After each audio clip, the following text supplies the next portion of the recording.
ព្រះស៊ូសជាបុត្រពៅរបស់ទីតានក្រូណូសនិងរា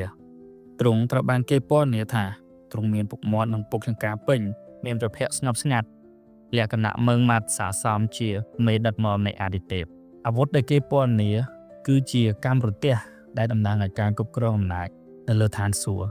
និងការដាក់ទោសអ្នកដែលធ្វើខុសជួនកាលគេឃើញទ្រង់កាន់ដំបងដែលជាដំបងរាជតំណាងឲ្យការគ្រងរាជ្យយើងជាទូទៅហៅដំបងនោះថា scepter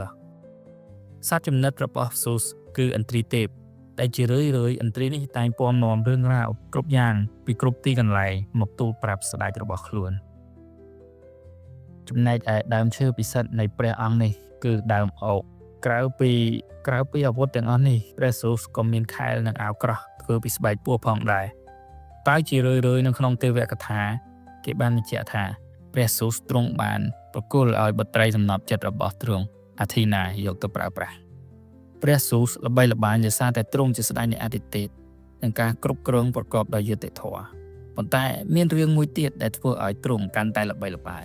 រឿងនោះគឺជាភាពខូចខលនៅក្នុងចំណងស្នេហារបស់ទ្រង់ព្រះស៊ូសមានស្នេហាលួចលាក់និងមានស្រីជាច្រើនព្រះអង្គនេះជាព្រះដែលល្មោបនិងប្រើវិធីប្លែកៗដើម្បីបង្កើតស្នេហាជាមួយស្រីស្អាតសម័យដើមជាច្រើនមិនថាជាព្រះឬជាមនុស្សឡើយ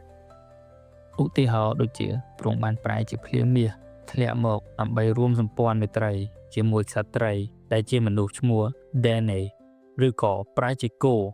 ដើម្បីចាប់បង្រួតយូរ៉ូផាទៅកោះគ្រីតប្រែខ្លួនជាហង្សដើម្បីចាប់រំលោភលីដាជាដើមហើយជារឿយ